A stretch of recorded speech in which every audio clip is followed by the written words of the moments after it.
दोस्तों, हमारे YouTube channel रोचक फैक्ट में आपका स्वागत है। आज की कहानी है जॉन जोन्स नामक शख्स की, जिनको केव एक्सप्लोर करते समय दर्दनाक मौत का सामना करना पड़ा था। अमेरिका के यूटा राज्य में स्थित नटी पटी केव का नाम सुनते ही कई लोगों के मन में रोमांच और खतरों की यादें ताजा हो जाती हैं। इस गुफा की संकीर्ण सुरंगें और चुनौतीपूर्ण मार्ग इसे साहसी अन्वेषकों के लिए एक आकर्षक लेकिन खतरनाक स्थान बनाती थी। हालांकि 2009 में हुई एक दिल दहला देने वाली घटना ने इस गुफा को हमेशा के लिए बंद करवा दिया। ये कहानी है एक युवा अन्वेषक जॉन एडवर्ड जोन्स की, जिसकी जिंदगी इस गुफा में फंसकर समाप्त हो गई। नटी पटी केव यूटा की पश्चिमी पर्वतमाला में स्थित एक चूना पत्थर की गुफा है। यह गुफा पहली बार 1960 के दशक में खोजी गई थी और जल्द ही यह गुफा अन्वेषकों के बीच लोकप्रिय हो गई। गुफा की संरचना में संकीर्ण सुरंगें, घुमावदार रास्ते और छोटे छोटे कक्ष शामिल थे, जो इसे एक चुनौतीपूर्ण और रोमांचक गंतव्य बनाते थे। इसका नाम नटी पटी इसलिए रखा गया क्योंकि गुफा की मिट्टी और चट्टानों की बनावट प्लास्टिसिन की तरह नरम और लचीली थी। इस गुफा में अन्वेषकों के लिए कई आकर्षक स्थान थे, जिनमें the big slide, the birth canal और द स्काउट ईटर शामिल थे।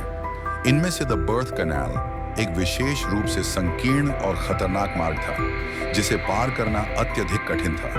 गुफा की ये विशेषताएं इसे रोमांचक तो बनाती थीं, लेकिन साथ ही खतरों से भी भरपूर थी। जॉन एडवर्ड जोन्स एक 26 वर्षीय युवा थे, जो अपने परिवार के साथ गुफा अन्वेषण का शौक रखते थे। वे बचपन से ही अपने पिता और भाई के साथ विभिन्न गुफाओं की खोज करते आ रहे थे। जॉन एक मेडिकल छात्र थे और उनकी शादी हो चुकी थी। उनका एक बच्चा भी था और एक और बच्चा रास्ते में था। जॉन एक धार्मिक व्यक्ति थे और अपने परिवार से बेहद प्यार करते थे। उनका जीवन सफलतापूर्वक चल रहा था, लेकिन उन्हें रोमांच और जोखिम लेने का शौक हमेशा से था।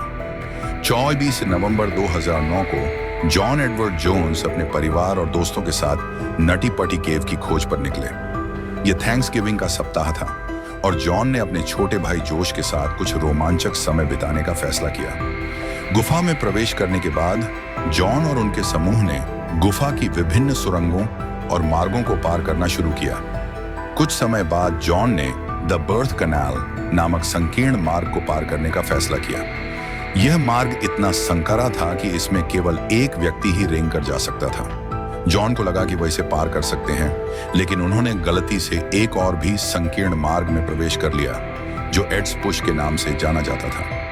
यह मार्ग द बर्थ कैनाल से भी संकीर्ण था और जॉन ने खुद को एक उल्टी अवस्था में सिर नीचे और पैर ऊपर की तरफ पाया। जॉन की स्थिति तेजी से बिगड़ने लगी, क्योंकि वह गुफा की संकीर्णता के कारण न तो आगे बढ़ सकते थे और न ही पीछे हट सकते थे। इस दौरान उनके भाई जोश ने उनकी मदद करने की कोशिश की, लेकिन स्थिति इतनी गंभीर हो गई कि उन्हें आपातकालीन सेवाओं को बुलाना पड़ा। आपातकालीन सेवाएं जल्दी ही घटनास्थल पर पहुंच गईं और एक बड़ा बचाव अभियान शुरू किया गया। बचाव दल ने जॉन तक पहुंचने के लिए सभी प्रयास किए, लेकिन गुफा की जटिलता और संकीर्णता के कारण यह कार्य अत्यधिक चुनौतीपूर्ण साबित हो रहा था। बचाव कर्मी जॉन तक पहुंचने में कामयाब रहे और उन्होंने उसे बाहर निकालने के लिए कई बार प्रयास किए, लेकिन हर बार उन्हें असफलता मिली। जॉन उल्टा फंसे हुए थे और इस स्थिति में उनके शरीर पर बहुत अधिक दबाव था। उनके शरीर में रक्त संचार बिगड़ने लगा और उनका स्वास्थ्य तेजी से गिरने लगा। बचाव दल ने रस्सियों और पुली सिस्टम का इस्तेमाल करके जॉन को बाहर निकालने की कोशिश की, लेकिन गुफा की संकीर्णता और जॉन की स्थिति के कारण यह संभव नहीं हो सका। जॉन के परिवार और दोस्तों ने भी बाहर इंतजार करते हुए प्रार्थना की और उम्मीद जताई कि जॉन को बचा लिया जाएगा, लेकिन समय के साथ जॉन की हालत और गंभीर हो गई। 28 घंटे के लंबे और थकान भरे बचाव प्रयासों के बाद जॉन की हालत इतनी खराब हो गई कि बचाव दल को उसे बचाने के प्रयासों को रोकना पड़ा। 25 नवंबर 2009 को जॉन एडवर्ड जोन्स की मौत हो गई। उनके शरीर को गुफा से निकालना संभव नहीं था और उसे वहीं छोड़ दिया गया। इस दर्दनाक घटना के बाद नटी पटी केव को हमेशा के लिए बंद कर दिया गया और जॉन की याद में इस गुफा को एक स्मारक के रूप में संरक्षित किया गया। जॉन की मौत ने गुफा अन्वेषण के खतरों को उजागर किया और इस बात पर जोर दिया कि गुफाओं की खोज करते समय सुरक्षा को सर्वोच्च प्राथमिकता दी जानी चाहिए। इस घटना ने गुफा अन्वेषकों के बीच एक गहरी छाप छोड़ी और उन्हें यह याद दिलाया कि रोमांच और जोखिम के साथ साथ सुरक्षा का ध्यान रखना कितना महत्वपूर्ण है। जॉन की दुखद मौत के बाद अधिकारियों ने फैसला किया कि नटी पटी केव को हमेशा के लिए बंद कर दिया जाए। गुफा के प्रवेश द्वार को सील कर दिया गया और इसे एक संरक्षित क्षेत्र घोषित किया गया। इस गुफा को अब किसी भी प्रकार की अन्वेषण गतिविधियों के लिए नहीं खोला जाता है। जॉन का शरीर आज भी गुफा के भीतर ही है और वह गुफा उनके लिए एक स्थायी स्मारक बन गई है।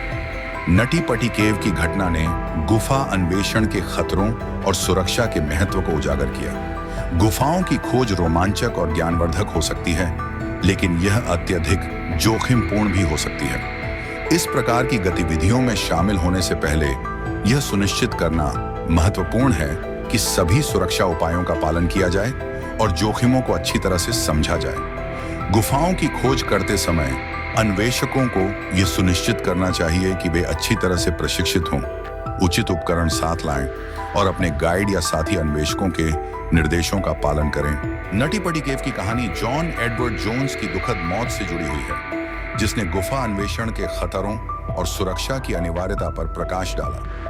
यह गुफा अब एक बंद स्मारक के रूप में खड़ी है, जो उन सभी को याद दिलाती है जो रोमांच और जोखिम के बीच संतुलन बनाने का प्रयास करते हैं। जॉन की कहानी हमें यह सिखाती है कि साहस और रोमांच के साथ साथ सुरक्षा और सतर्कता का महत्व भी उतना ही जरूरी है।